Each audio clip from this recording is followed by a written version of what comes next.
안녕하세요, 여러분. 어떤 말로 시작을 해야 할지 몰라서 일단 인사부터 드리고 시작하겠습니다. 제가 겪은 시집살이는 여러분께서 어떻게 생각하실지 모르겠지만 정말 지옥 같았고 2번 다시는 겪고 싶지 않은 일들이었답니다. 나름 시원한 복수를 하기도 했고 어딘가에 자랑을 하고 싶었지만 마땅히 제 이야기를 순수하게 즐기며 들어줄 사람들이 없어서 이곳에 이렇게 썰을 풀게 되었습니다. 오늘만큼은 제 이야기를 들어주시는 여러분들이 저의 절친이라는 생각을 해보면서 사연을 적고 소개를 해드리도록 하겠습니다. 처음에는 착한 며느리가 되고 싶어서 자중했지만 시간이 지날수록 점점 도가 지나치는 시댁을 보면서 변해버린 제 모습까지 여러분들께서 응원해주시면 고맙겠습니다. 지금의 저는 자존감을 되찾아 제 행복을 찾아 살아가고 있지만 지난 과거를 생각해보면 참 미련 곰탱이가 따로 없었던 것 같기도 합니다. 저처럼 시댁에서 벗어나지 못하는 수많은 며느리들을 위해 제 이야기를 바치며 이야기를 시작해보겠습니다. 저는 어릴 때 집안 사정이 매우 힘든 집안에서 태어나 남들 다 해보는 피아노 학원 한번 다녀보지 못하고 자랐습니다. 물론 부모님께서 제가 졸랐다면 허리띠를 질끈 묶고 저에게 피아노를 가르쳐 주셨겠지만 저는 어릴 때부터 눈치만큼은 기가 막히게 좋아서 부모님의 속을 썩이고 싶지 않았습니다. 저희 아버지께서는 대형 화물 트럭을 운전하시던 분이셨는데 지금이야 임금도 꽤 많이 오르고 노동력을 인정받아 벌이가 되는 걸로 알고 있습니다. 하지만 제가 어릴 때까지만 해도 화물 트럭을 운전하는 운전수들은 박봉에다가 일을 하루에 12시간 이상씩 해야 했으며 항상 집에서 쪽잠을 주무시고 출근을 해야 했습니다. 모든 가족들이 다 그렇게 힘들게 살았을 거라 예상합니다. 더군다나 보통은 본인 화물차를 끌고 다니기 때문에 차량 운행비가 절감이 되었지만 저희 아버지는 억대에 다다르는 차를 살 돈이 없으셨기 때문에 차량을 대여해서 화물 운전을 하셨고 차량 대여비 또한 만만치 않았습니다. 몇 번이고 어머니께서는 다른 일을 하길 권유하셨지만 아버지께서는 게으른 건지 아니면 용기가 없는 건지 지금의 생활을 정리하고 새로운 걸 하시길 거부하셨습니다. 아무튼 벌어오는 돈은 한정적이나 우리 식구가 먹고 입는데 쓰는 돈은 매번 달랐으므로 부모님께서는 어떻게든 절약해서 돈을 모으셨습니다. 그러던 어느 날 밤낮 없이 일을 하시던 저희 아버지께서 제 나이 18살에 쓰러지시게 되었습니다. 살림이 넉넉해지기 시작한 그 타이밍에 아버지께서 쓰러지신 바람에 집안은 순식간에 풍비박산이 나기 시작했습니다. 어머니께서는 아버지께서 쓰러지신 그 충격으로 우울증에 잠시 빠지셨으나 이내 극복을 하시고 아버지를 간병하시면서 가장자리를 지키며 집안을 돌보셨습니다. 일을 하랴 아버지 간호를 하랴 정말 정신없이 지내셨고 자연스럽게 저는 남동생을 챙기면서 공부보다는 아르바이트를 하며 생활비를 보태는 것에 집중을 더 하게 되었습니다. 아버지께서 의식이 없었기 때문에 들어가는 약값도 어마어마하게 비쌌고 어머니께서 혼자 벌어서 저와 남동생의 공부를 시키기에는 부담이 꽤 컸습니다. 제 동생이 꽤나 공부를 잘하는 학생이었기 때문에 저는 18살 때부터 동생의 뒷바라지를 위해 일을 시작하게 되었는데 패스트푸드점에서 일을 하고 있었습니다. 당시에는 인터넷 얼짱이니 그런 게 무척이나 유행을 하던 시기였는데 제가 일하던 패스트푸드점에서 미소천사를 뽑는 제도가 있었거든요. 제가 일을 한 이후로 매번 미소천사에 제가 선정이 되었고 패스트푸드점 계산대 옆에 제 사진이 걸리게 되었습니다. 제 입으로 말을 하기 부끄럽긴 하지만 그 당시에 제가 인기가 무척이나 많았고 키도 168cm로 꽤 컸으며 마르고 예쁜 얼굴에 속해 있었습니다. 오죽하면 다른 카페들이나 음식점에서도 저를 아르바이트생으로 쓰고 싶다며 월급을 더 많이 주겠다고 공작이 들어오곤 했었습니다. 저를 좋아하던 학생들이 저를 보기 위해서 제가 아르바이트를 하는 가게에 온다는 게 사장님들 사이에서 소문이 날 정도였으니 어느 정도인지 예상이 가시나요? 제 입으로 말하기가 민망해서 그렇지 아직도 고등학교 때 친구들을 만나면 제 외모 이야기를 할 정도랍니다. 그런데 학생이 패스트푸드점에서 일을 해봐야 벌면 얼마나 벌겠습니까? 그러던 도중에 저에게 아주 솔깃한 제안이 하나 들어왔습니다. 바로 인터넷 쇼핑몰에서 들어온 제의였는데 쇼핑몰 모델 일을 하면 한 달에 월급을 200만 원씩 챙겨주겠다는 제안이었습니다. 패스트푸드점에서 일주일 내내 쉬는 날 없이 학교 끝나고 마감까지 일을 해도 한 달에 70만 원을 벌까 말까 하는데 월에 200만 원이면 정말 큰 돈 아니겠습니까? 솔직히 조금 이상한 곳은 아닐까 의심이 가기도 하고 걱정이 되었는데 진짜 유명한 쇼핑몰이었고 사장님께서 직접 저를 찾아와서 명함을 주셨습니다. 그 사장님 또한 인터넷에 검색을 하면 심심찮게 등장하시는 유명한 분이셨기 때문에 저도 안심을 하고 쇼핑몰 모델 일을 시작했습니다. 만만하게 생각했는데 쇼핑몰 모델 일은 예상보다 훨씬 더 힘든 일이었습니다. 쉬지 않고 포즈를 바꾸는 것은 물론이고 화장이랑 머리도 매번 손을 봐야 했거든요.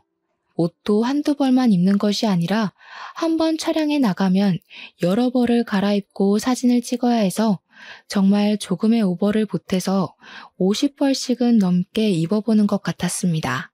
몇 시간씩 조명을 맞으면서 높은 구두를 신고 포즈를 신경 써서 표정까지 완벽하게 사진을 찍는다는 건 쉬운 일이 아니었습니다. 야외에서 촬영이 이루어지기라도 하면 정신없이 움직여야 하고 옷을 갈아입을 공간이 없어서 불편하고 고생이 엄청났습니다. 연예인들은 어떻게 이런 일을 매일같이 수십 번씩 하는지 대단하다는 생각이 들 정도였습니다.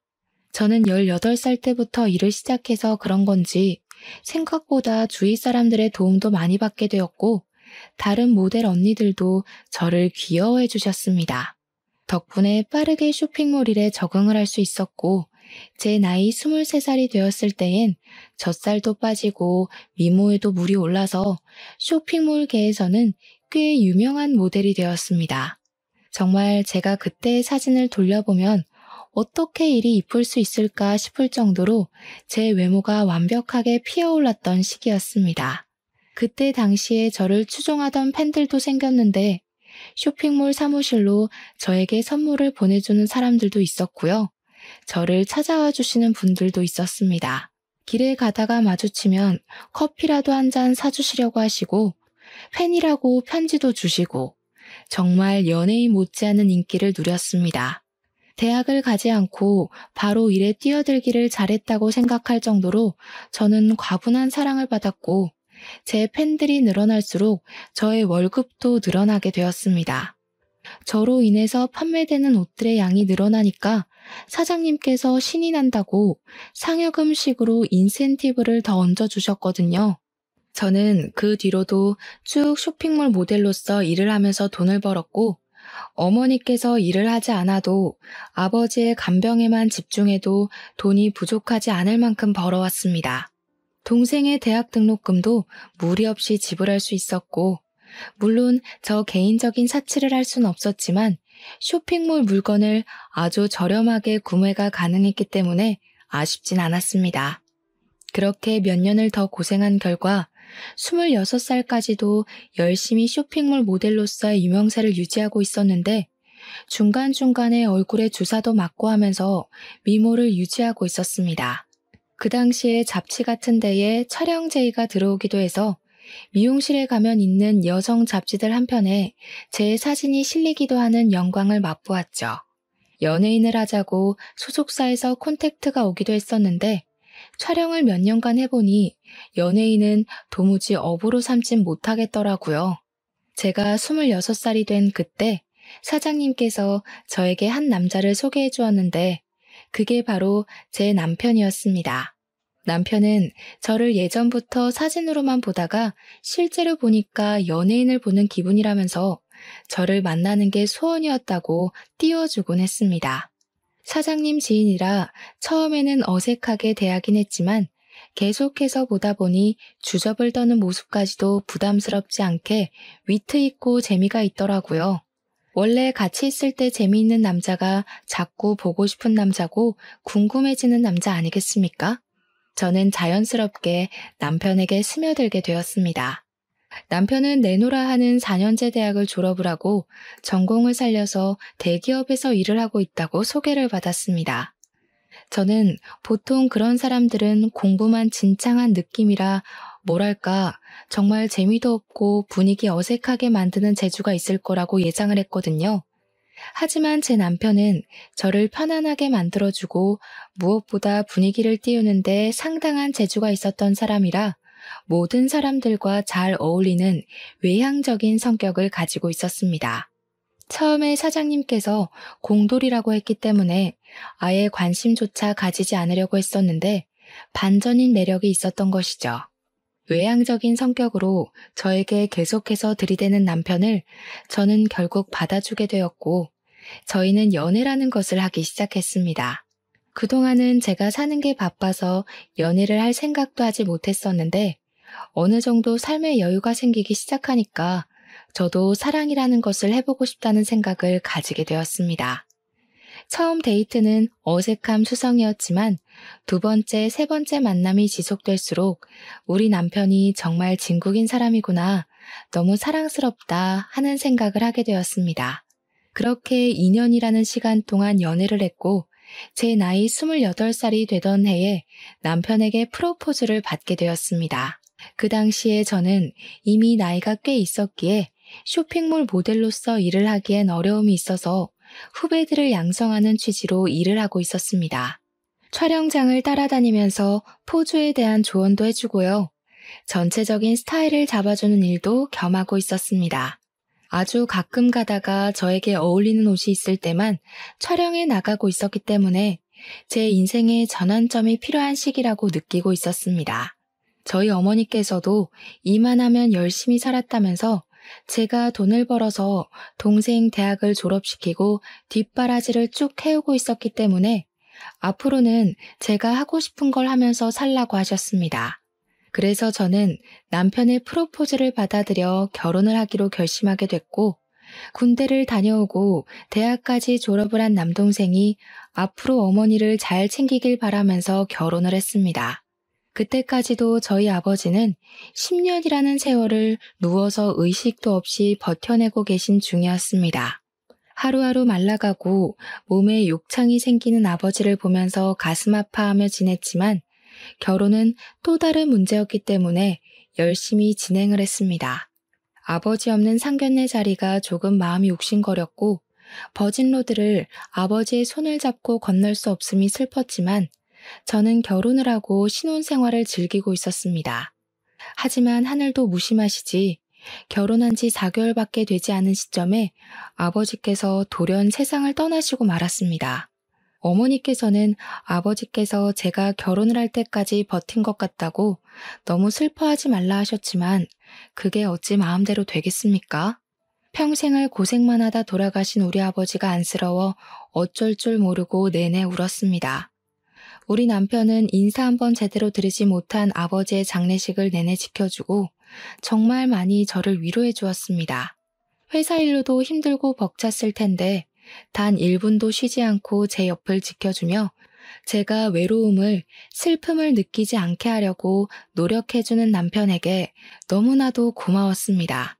이 고마운 감정을 정말 어떻게 표현을 해야 할지 모를 정도로 말입니다. 저는 더욱 남편을 의지하고 사랑하게 되었습니다. 장례식이 다 끝나고 저는 시부모님께 와주셔서 감사하다고 인사를 드리러 시댁에 방문을 하게 되었는데 그때 예상치 못하게 처음으로 혼이 나게 되었습니다. 그때부터 제가 상상도 하지 못한 시집살이가 시작되었던 것이었습니다. 시모는 저에게 우리 아들이 외벌이로 일을 하느라 힘이 들어 죽겠는데 장례식장까지 지키고 있어야지만 속이 시원했냐고 하시더라고요. 내가 우리 아들 보고 얼마나 가슴이 아팠는지. 부조만 하고 가려고 들렀다가 아들 고생하고 있는 거 보니까 마음이 다 짠하더라. 얼마나 피곤하겠니? 일주일 내내 출근하고. 아휴, 그게 무슨 소리야 엄마. 내가 당연히 장인어른 장례식을 지켜야지. 그럼 누가 지켜? 얘가? 내가 지금 내 며느리한테 잔소리하는데 네가 왜 끼어드니? 가만히 있어.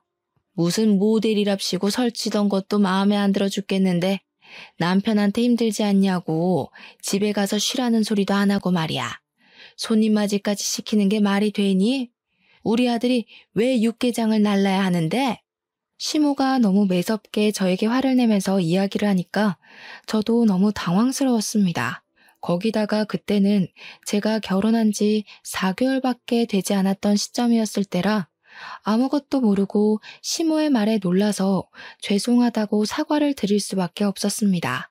죄송합니다, 죄송합니다 하다 보니까 시모 눈에 제가 만만하게 보인 건지 시모가 화만 내면 제가 자동으로 고개를 숙이니 만만한 애구나 싶었던 겁니다. 그 뒤로부터 저에게 아버지가 돌아가신 것을 핑계 삼아서 시부모를 더 잘 모시면서 지내라고 하더라고요.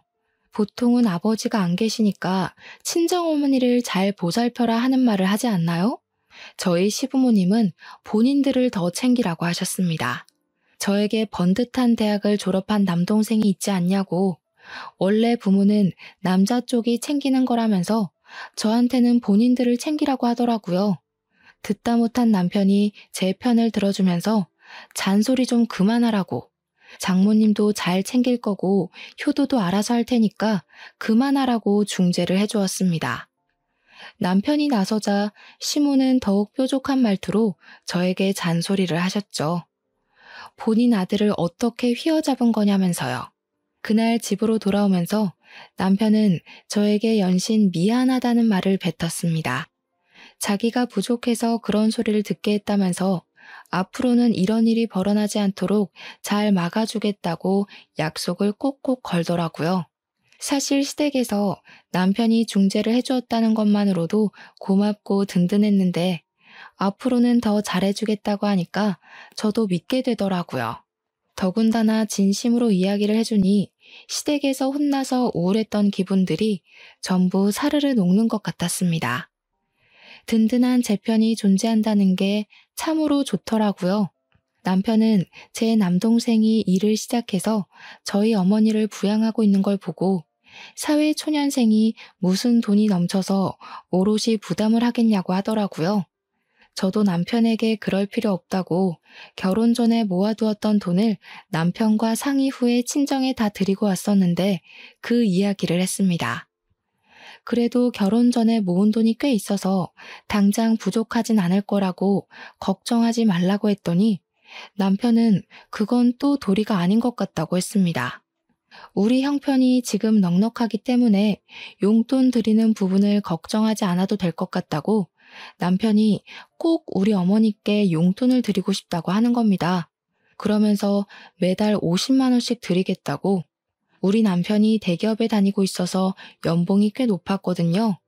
시댁에도 50만 원, 친정에도 50만 원을 드리겠다고 하니 저야 뭐 고마웠죠. 생활비 받아 쓰는 데엔 문제가 없었으니까요. 그렇게 우리 둘이 잘 정하고 상의까지 끝마쳤는데 이걸 시모가 어떻게 알았는지 저에게 전화가 와서는 소리를 대뜸 지르시더라고요. 너 지금 제정신이니? 우리 아들이 뼈 빠지게 고생해서 벌어온 돈을 왜 친정에 갖다 준다고 그래? 제가 주라고 한 게 아니라요. 그이가 양가에 용돈을 드리자고 한 건데요. 예, 그럼 말렸어야지. 그이가 어머님께도 드린다고 저희 친정에도 보내고 싶다고 한 거예요. 제가 공평하게 주자고 한 게 아니라요. 얘가 내 아들이니까 당연히 나한텐 줄 수 있지. 근데 너네 엄마는 아니잖아? 저는 어이가 없었습니다. 너네 엄마라는 호칭이 가당키나 한 말인가요? 어떻게 사돈어른도 아니고 너네 엄마라고 말을 할 수 있는지. 저희 친정어머니는 시모가 앞에 없어도 항상 안사돈 하면서 호칭을 꼬박꼬박 불러주시는데 그것도 제 앞에서 너네 엄마. 저는 시모에게 남편이랑 이야기를 해보시라고 남편에게 분명 용돈 안 드려도 된다고 했다. 근데 남편이 계속해서 우겨서 주겠다고 한 건 다 했습니다. 뭐 시모가 물어보는 것도 아니고 시작부터 제정신이냐고 대뜸 소리를 지른 마당에 저라고 시모 눈치 보면서 살갑게 이야기를 해야 할 필요를 못 느끼겠더라고요. 게다가 시모가 바락바락 저러니까 우리 어머니께 드리는 용돈을 끊으면 안 되겠구나 하는 생각도 들었습니다. 시모의 속을 뒤집어 놓을 수 있다면 뭐든 할 수 있겠다 싶었거든요. 아무튼 시모에게 한쪽 집에만 용돈을 드리는 건 경우가 없는 것 같다고 남편이 굳이 친정에도 주겠다고 해서 그러라고 한 거라 말을 했습니다. 그러자 시모가 갑자기 하면서 기가 차다는 듯 웃는 게 아니겠습니까? 너 지금 나한테 경우 없다고 말을 하는 거니? 저는 그런 말 한 적 없어요, 어머님. 경우가 없다며 경우가. 그 말이 그 말이지.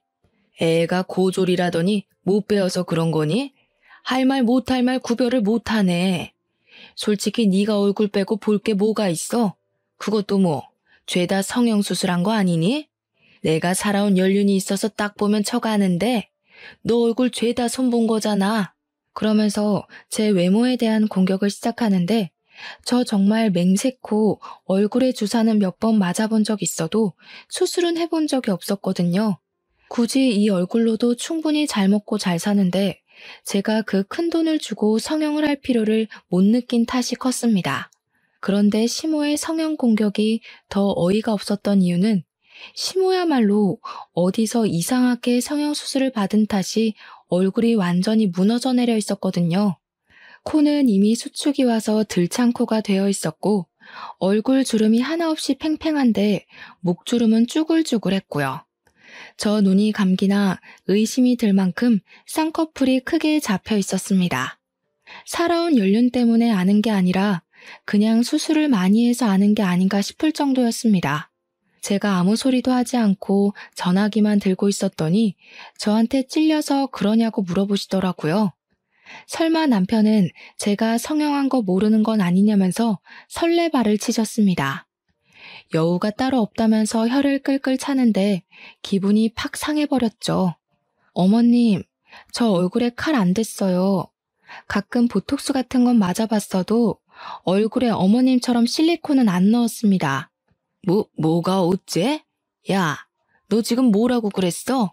어머님, 제가 나중에 좋은 병원 하나 소개해 드릴까요? 그 병원이 제 수술로 진짜 유명한 병원인데 들창코도 고쳐주고 안 감기는 눈도 고쳐준대요. 어머님께서 거기 방문하셔서 재건 수술 받으시는 게 좋을 것 같아요. 그러고 전화를 끊어버렸습니다. 가슴이 벌렁벌렁 하는데 속은 엄청나게 시원하더라고요. 그래도 말을 뱉어놓고 찔리긴 했죠. 시모가 어떤 식으로 받아칠지 몰랐으니까요. 남편이 퇴근하고 오자마자 이야기를 전달해주니 깔깔 소리가 나게 웃는 게 아니겠습니까? 와, 그거 우리 엄마 콤플렉스인데. 우리 엄마 코 수술이 잘못돼가지고 들창코가 된 거거든. 무슨 실리콘이 어떻게 됐다나 뭐라나. 그러면서 저에게 너무 신경 쓰지 말라고 자기가 잘 막아주겠다고 이야기를 해주어서 일단 한시름 놓게 되었습니다. 아니나 다를까 며칠 뒤에 시댁에서 주말에 밥을 먹자며 부르시길래 어떤 말을 하실까 싶어 잔뜩 긴장을 하고 시댁에 방문하게 되었습니다. 시모가 저를 보자마자 아주 잘 걸렸다는 얼굴로 내 아들 앞에서도 한번 말해봐라 하시더라고요. 저는 무슨 말인지 모르겠다는 듯이 시모를 쳐다보니까 가증스러운 얼굴 하지 말고 전화에 대고 말했던 것처럼 한번 해보라고 하시대요. 내 얼굴이 뭐가 어쩌고 어째? 왜? 재수씨가 뭐라고 그랬는데? 아, 별말 아니던데?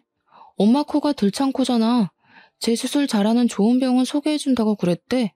남편이 먼저 선수를 치면서 아주버님에게 이야기를 하자 시모가 헐 대놓고 소리를 내더라고요. 아주버님은 눈치가 없는 건지 일부러 그러는 건지 그거 좋은 생각이네 하면서 식사를 하시는데 일단 악의적인 발언은 아닌지 별 생각 없어 보이는 얼굴로 말을 하더라고요.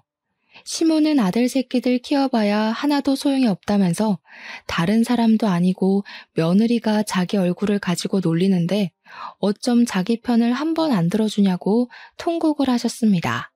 밥상머리에서 갑자기 통곡을 하시니 시부가 나와서는 뭐가 이리 소란스럽냐고 무슨 일이냐고 물어보셨습니다. 그러니 시모가 또 이간질을 하고 싶은 건지 저를 혼내고 싶은 건지 똑같은 소리를 하시더라고요. 며느리가 글쎄 나한테 돼지코라고 재수술을 하라면서 내 얼굴을 가지고 놀리지 뭐야? 엄마, 말은 바로 해야지. 그렇게 왜곡을 해서 말을 하면 어떡해? 코 수술하기 좋은 병원 소개해주겠다고 한 걸 무슨 그런 식으로 비약을 해. 또다시 시끌시끌해질 조짐이 보이자 시부가 남편과 시모의 말을 딱 잘라 차단해버렸습니다. 그러길래 당신이 욕심을 적당히 냈어야지. 며느라가 너도 앞으로는 조심해서 말을 하도록 하는 게 좋겠구나. 저는 알겠다고 공손하게 대답을 했고 시모는 이 집에 자기 편 들어주는 사람이 하나 없다면서 나가 죽어야지라는 마음에도 없는 소리를 하시더라고요. 시모가 계속해서 구시렁거리는데 남편이랑 아주버님은 무슨 다른 세상에 계신 것처럼 무시를 하시더라니까요. 그런데 오히려 그런 태도가 시모를 더욱 건드리는 스위치를 누르는 행동이었던 것입니다. 저를 계속 째려보면서 꼬투리를 잡을 생각만 하고 있는 시모에게 아주버님이 갑자기 그러시더라고요. 자기가 할 말이 있어서 가족들 다 불러 모은 건데 분위기가 이상하다고 하시면서 결혼하려고 한다는 게 아니겠습니까? 아무렇지 않게 폭탄을 던지셨습니다. 시부모님이 놀래서 아주버님께 결혼이라고 했냐고 비혼주의자니 뭐니 하면서 가슴 선득하게 만들더니 진짜 결혼할 거냐고 어떤 아가씨냐고 캐물으셨습니다. 아주버님이 회계사로 일을 하고 계셨었는데 결혼하고 싶은 여자가 같은 회계사 사무실에 다니고 있는 여자라면서 간단하게 설명을 하시더라고요. 시모의 얼굴이 눈에 띄게 밝아지더니 입이 찢어질 것처럼 쫙 늘어나는 겁니다. 아이고, 우리 첫째 아들이 비혼이니 뭐니 결혼 안 하겠다고 해서 내가 얼마나 걱정을 했는데 너무 잘 됐다. 너무 잘 됐어. 거기다가 큰 며느리까지 회계사라고? 대학은 어디 나왔다니? 누구처럼 고졸이 아니라 어찌나 다행인지 모르겠다 정말. 사람이 참 치사하게 이런 걸로 나누면 안 되는 건 알지만 학벌을 무시할 수가 없더라. 기본 교양 차이가 워낙 나니까. 그 말을 하면서 저를 확 째려보시는데 도대체 제가 뭘 그리 잘못했다고 저러시는지 이해가 되지 않았습니다. 오죽하면 저희 남편이 화가 나서 학벌이 뭐가 중요하냐고 여기가 회사도 아니고 그런 거 따지지 말라고 했습니다. 그러니 시모가 학벌이 중요하지 안 중요하냐고 구시렁거리더라고요. 학벌이 왜 회사에서만 중요하니? 솔직히 너 서울대 나온 사람이랑 고졸인 사람이랑 같은 급이라고 생각하니? 월급부터가 차이 나기 시작해서 사람들의 인식 또한 차이가 나는 거란다. 누구는 좋은 대학 나와서 회계사라고 하는데 누구는 집에서 살림이나 제대로 하는지 몰라. 나도 말이야 이런 식으로 치사하게 차별하고 싶지 않거든. 근데 둘째 며느리랑 나랑 안 맞는 거 보면 딱 그 이유밖에 없는 거지. 학벌. 학벌에서부터 수준 차이가 난다 이 말이야. 나중에 남편에게 들은 이야기인데 시모가 뒤늦게 대학을 나와서 엄청나게 대학 부심이 있다고 하더라고요. 저도 그 말에 지금이라도 공부해서 대학을 갈까 싶은 마음이 들기도 했지만 저는 원래 공부에 그다지 소질이 없었기 때문에 해봐야 안 될 것 같아서 포기를 했습니다. 그렇게 몇 주의 시간이 더 지나고 시모가 신이 나서 주말에 시댁에 오라고 이야기를 하는데 평소에 시모가 저를 그렇게 신나서 부르는 일이 없어서 왜 그런가 했습니다. 무슨 일 있으시냐고 기분이 좋아 보이신다고 넌지시 한마디 건넸더니 제 형님 될 사람이 올 거라고 하더라고요. 아주버님이 진짜로 결혼하시는구나 싶었습니다.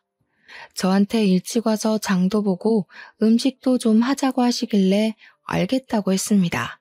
이런 거라도 제깍제깍 해야 점수를 딸 수 있으니까요. 주말에 일찍 가서 시모 따라서 장을 보는데 남편이 심심하다고 장 보는 길을 따라 나섰습니다.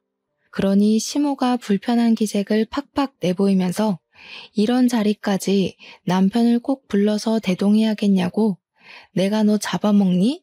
하면서 핀잔을 주시더라고요. 남편이 태연하게 무거운 거 들어주려고 따라가는 거라고 장 많이 볼 거라며 하면서 쓱 대꾸하니까 시모가 예전에는 그런 짓 안 하더니 변했다고 하시더라고요. 그러면서 속상하다 속상해 하시는데 제가 양파, 고구마, 재료들을 고를 때마다 이건 못생겼다, 이건 여기에 상처가 났다 하면서 트집을 잡으셨습니다. 이거나 저거나 다 똑같이 생겼는데 남편 때문인지 그냥 제가 마음에 들지 않아서인지 계속 트집을 잡으셨어요. 시댁에 와서 음식을 할 때에도 칼질을 똑바로 못한다고 어슷썰기를 해라, 채를 썰어라 계속 혼내기만 하셨고요. 형님이 되실 분이 시간 맞춰서 도착을 하시고 다 같이 이야기를 나누면서 식사를 하기 시작했습니다. 형님이 되실 분은 저를 아주 살뜰하게 챙겨주셨었는데 아무래도 동서지간이니 잘 지내면 좋겠다고 생각을 하셨었나 봐요. 그 모습을 보면서 시모는 역시 대학을 잘 나와서 그런 건지 애가 싹싹하다고 칭찬을 하시더라고요. 좋은 대학 나와서 회계사로 일을 하고 있다고 하더니 남을 배려할 줄도 알고 이게 바로 노블레스 오블리주인 거지. 둘째 너는 이런 말 뜻은 아니? 제가 아무리 대학을 나오지 않았다고 해서 상식도 모르는 바보 멍청이는 아닌데 저를 막 무시하더라고요. 그래서 어머님께 그냥 제가 고졸이지만 바보는 아니라고 대놓고 말을 했습니다. 시모가 그 말에 갑자기 대학 안 나온 게 뭐가 자랑이라고 그렇게 큰 소리로 말하냐면서 부끄러운 것도 모른다고 하시더라고요. 순식간에 분위기가 쎄하게 바뀌고 형님이 그 순간 제 편을 들더라고요. 그건 어줍잖은 대학을 나온 애들이나 그렇지. 명문대 나온 애들은 안 그래. 순간 그 둘의 대화를 듣는데 속이 역하면서 체한 기분이 들었다고나 할까요? 토끼가 확 올라와서 화장실에 뛰어들어가 구역질을 시작했습니다. 그랬더니 시모가 뒤에서 적어보라면서 기본 교양이 없으니 이런 자리에서 구역질을 한다고 혀를 끌끌 차는 겁니다. 그런데 형님이 저를 빤히 보더니 혹시 임신한 거 아니냐고 물어보더라고요. 순간 시댁의 분위기가 180도 변했습니다. 곰곰이 생각을 해보니까 생리를 안 한 지 좀 됐더라고요. 제가 놀래서 벙찌고 있으니 시부가 얼른 간이검사 그거 해보라고 닥달을 하셨습니다. 남편이 문연 약국을 찾아서 임신 테스트기를 사왔고 저는 온 가족이 지켜보고 있는 데서 테스트기를 꺼냈는데 두 줄이 딱 떠 있는 겁니다. 너무나도 선명한 두 줄에 온 가족이 깜짝 놀랐습니다. 남편은 저를 얼싸안고 시부도 당장 병원부터 가보라고 난리에 형님과 아주버님도 축하한다고 해주셨습니다. 결혼한 부부 사이에 당연한 일을 가지고 너네 결혼한 지도 벌써 얼마나 지났냐? 유난 떨지 마라. 어머님 기쁘지 않으세요? 그냥 축하해 주세요. 다들 시모만 멀뚱히 보고 있으니 어쩔 수 없다는 식으로 시모가 저에게 임신한 거 축하한다고 하시더라고요. 다음날 바로 병원에 찾아가니까 임신이 맞다면서 거기다가 쌍둥이를 임신했다고 심장 소리를 들려주시는 게 아니겠습니까? 남편이 같이 병원에 찾아갔는데 심장 소리 듣고 막 울더라고요. 결혼한 지 1년 만에 생긴 아이였으니 너무 신이 났고 양가에서는 어쨌든 임신을 축하해 주셨기에 태교에만 집중하기로 마음을 먹었습니다. 임신 기간 내내 남편의 극진한 대접을 받으면서 바람 불면 날아갈까, 비 오면 젖을까, 금이야 오기야 남편의 품에 감싸 안겨 지냈습니다. 그 사이에 아주버님은 형님과 결혼을 하셨고 시모는 저에게 잔소리를 하고 싶어 하셨지만 시부가 임신한 며느리 건드리지 말라고 눈치를 주셔서 꾹꾹 참으시더라고요. 물론 가끔 한마디씩 던지긴 하셨죠. 하필 가져도 쌍둥이를 가져서 우리 아들 힘들게 하냐. 애는 여자가 봐야 하니까 아들에게 맡기지 말아라 이런 것들이요. 뱃속의 쌍둥이는 일란성이었고 사이좋게 아들 하나 딸 하나였습니다.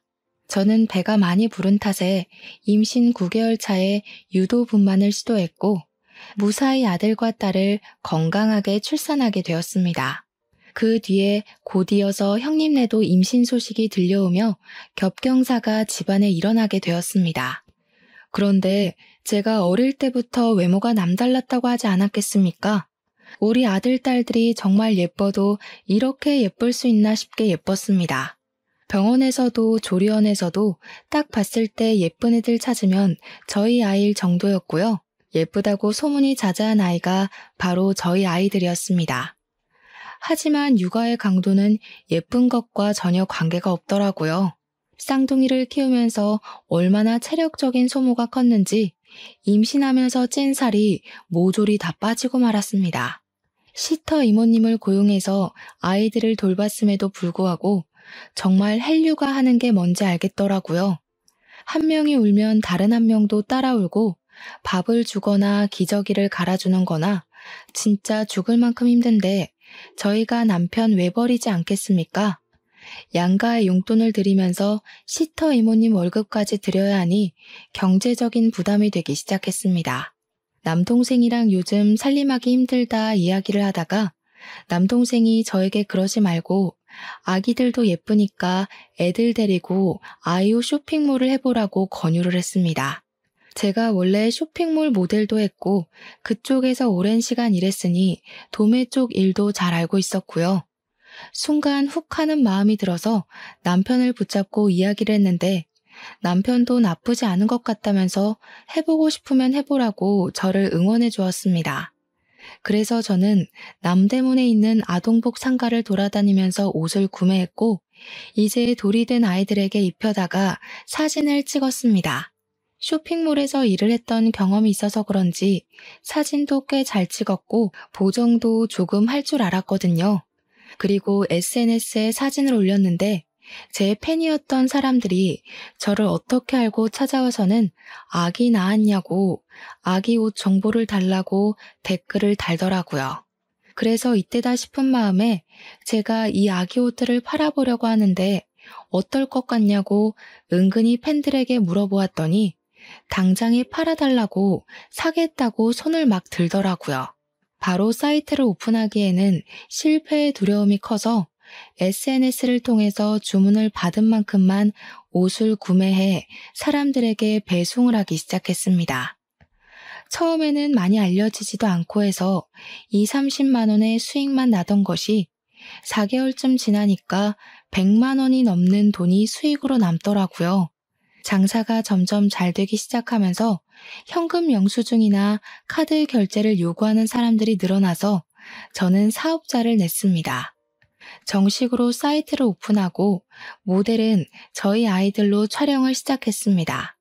장사도 잘 되고 좋았는데 배송 물건 포장하는데 시간이 너무 오래 걸리더라고요. 저랑 남편이랑 둘이서 하니까요. 주문까지는 어떻게 잘 넘어가겠는데 배송이 오래 걸려서 어머니께 부탁을 드리니 친정 어머니께서 아르바이트를 흔쾌히 해주셨습니다. 저는 시급으로 계산해서 어머니 용돈을 챙겨드리고 일도 점점 늘리게 되었습니다. 그러다가 배송 나가야 할 짐이 집에 두기 어려울 정도로 불어나서 사무실까지 오픈을 하게 되었습니다.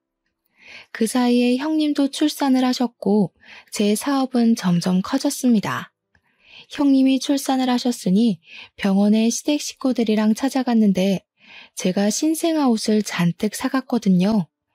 형님께 선물이라고 저희 사이트에서 판매하고 있는 옷이랑 아기 액세서리 같은 걸 잔뜩 드렸더니 너무 좋아하시더라고요. 그래, 너 무슨 옷 같은 걸 판다면서? 군뱅이도 구르는 재주가 있다더니. 어머님, 군뱅이라뇨. 제가 얼마나 버는 줄 아시고 그런 소리를 하세요? 저 이제 꽤 버는 사장님이에요. 예, 말이 되는 소리를 해라. 고졸이 사업체 운영해봐야 뭘 안다고 그리 잘하겠니? 어디 가서 사기 안 당하게 조심이나 해라. 내가 너한테 바랄 건 그것뿐이다. 제가 물론 사이트를 오픈했지만 SNS 홍보도 하고 협찬이나 광고 같은 것도 잘 들어오거든요. 한 달 전에 광고나 협찬까지 붙으면 진짜 1,000만 원은 우습게 버는 수준이란 말입니다. 동서, 쇼핑몰 진짜로 잘 되던데. 새 상품 올라오는 날에는 대기해서 구매해야 되던데 나도 사려다가 실패했어. 옷 사고 싶은 거 있으면 품절되고 그러더라. 워낙 시조카들이 예쁘니까 더 잘 되는 것 같아. 엄마 닮아서 얼마나 예뻐. 엄마를 닮긴 뭘 닮아? 완전히 우리 아들 닮았지. 고슴도치도 아니고 무슨. 객관적으로 보나 주관적으로 보나 우리 마누라 닮았지. 그랬더니 시모가 자기 편 들어주는 사람이 한 명도 없다면서 완전히 삐져서 집으로 가셨습니다. 형님도 괜히 불편하셨는지 저한테 시모 말 신경 쓰지 말라고 하시길래 그냥 끄덕이고 몸조리 잘하시라고 전한 뒤 집으로 돌아왔습니다. 그 뒤로 몇 개월이라는 시간이 훌쩍 지났고 저는 쇼핑몰 운영을 활발히 하면서 지냈는데 아이들이 모델로 있다 보니까 가끔 길 가다 보면 알아보는 사람들이 나타나곤 했습니다. 시댁 식구들이랑 전부 해서 큰 쇼핑몰에 가서 구경도 하고 밥도 먹고 하고 있는데 어떤 아기 엄마가 저에게 다가오더라고요. 땡땡 쇼핑몰 아기들 맞죠? 어머 사장님, 저 예전에 사장님이 쇼핑몰 모델 하실 때부터 팬이었어요. 사진 한 장 찍으면 안 될까요? 제가 당연히 좋다고 사진도 찍고 막 이야기도 나누고 했는데 그 아기 엄마 이후로도 2명 정도가 저에게 말을 걸었습니다. 그랬더니 시모가 그제야 슬쩍 저에게 물어보시더라고요. 너 그 쇼핑몰 정말 잘 되냐? 네 어머님, 저 요즘 순이익이 1,000만 원 넘게 나와요. 1,000만 원이라는 말에 시모가 헉소리를 내더니 그 뒤로 이상하게 미묘하게 달라진 태도로 저를 대하시더라고요. 그 쇼핑몰에 간 날 제가 시조카들은 물론이고 아주버님 부부의 시부모님까지 옷이며 밥이며 싹 사드리고 남편 명품 벨트도 턱턱 사줬거든요. 제가 그만큼 돈을 벌어서 가족들에게 쓰니 시모도 뭐라 구박하기가 애매하셨던 거죠. 그날 이후로 몇 주의 시간이 지나가는 동안 저에게 잔소리 한 번은 안 하시더라고요. 제가 이때다 싶어서 시모에게 저랑 같이 커피 한 잔 마시러 가자고 연락을 했더니 시모가 쭈뼛쭈뼛하게 그럴까? 하시면서 따라 나서시는 겁니다. 예전에 봐뒀던 예쁜 카페에 시모를 모시고 갔더니 세상에 이렇게 예쁜 카페는 처음 본다면서 되게 좋아하시더라고요. 커피가 나오고 잠시 침묵이 흘렀는데 시모가 슬쩍 저에게 그러시더라고요. 네가 그리 돈을 많이 버는 줄 몰랐지 뭐냐. 그래서 이런 곳도 자주 오고 그러니? 예전 같으면 아들 돈 쓴다고 잔소리를 했을 텐데 이제는 그런 말도 안 하시더라고요. 어머님, 이런 데 나오시니까 좋죠? 이제 저 그만 미워하시고 저랑 좋은 데 많이 다녀요. 형님도 아기 조금 더 크면 셋이 같이 다니면 좋잖아요. 시모가 그제야 킁킁하시면서 목을 가다듬으시더라고요. 사실 첫 술에 배부른 걸 바라진 않았지만 제 진심이 시모에게 통해지기를 바랬죠. 시모가 그날 저녁에 집에 돌아가서 문자 메시지를 저에게 보내셨더라고요. 너한테 그런 능력이 있는 줄도 모르고 고졸이라 무시했던 거 미안하구나. 원래 아들 가진 엄마 마음이라는 게 다 그런 거다. 우리 아들이 세상에서 제일 잘난 줄 알아서 그런 거야. 사과 문자라고 하기엔 뭔가 썩 사과같이 느껴지진 않았지만 제가 더 얄궂게 구는 건 아니다 싶어서 앞으로 사이좋게 잘 지내고 싶다고 답장을 보냈습니다. 그 뒤로 우리 집이고 시댁이고 용돈 척척 드리고 조카들 잘 챙기니까 시모가 더 이상 저를 구박하는 일은 사라졌습니다. 형님은 아이 키우느라 일을 그만두셨는데 경력 단절에 대한 걱정을 하시길래 나중에 회계사 사무실 재취업 안 되면 저희 사무실 와서 회계 좀 봐달라고 부탁드렸죠. 저도 따로 세무사에게 일을 맡기고 있었으니까 형님이 도와주시면 딱이었거든요. 그래, 집안에 사업하는 사람 있으니까 이건 참 좋네. 시모가 너무 뜬금없는 타이밍에 제 칭찬을 하니 가족들 모두 어리둥절해서 시모를 쳐다보고는 웃었습니다. 시모도 겸연쩍어 하시면서 깔깔 웃으셨고요. 지금은 저희 아이들이 6살이 되어서 유치원에 다니고 있는 중입니다. 아직도 저는 쇼핑몰을 운영하고 있고 고정적인 매출로 안정적으로 운영 중입니다. 형님은 저희 쇼핑몰 세무일을 봐주시고 계시고 가끔은 시모가 제 배송 일을 도와주시기도 한답니다. 사이좋게 온 가족이 잘 지내고 있는 중이라 참으로 기쁩니다. 여러분들 가정에도 평화와 행복이 가득하길 바랍니다. 제 사연 들어주셔서 감사합니다.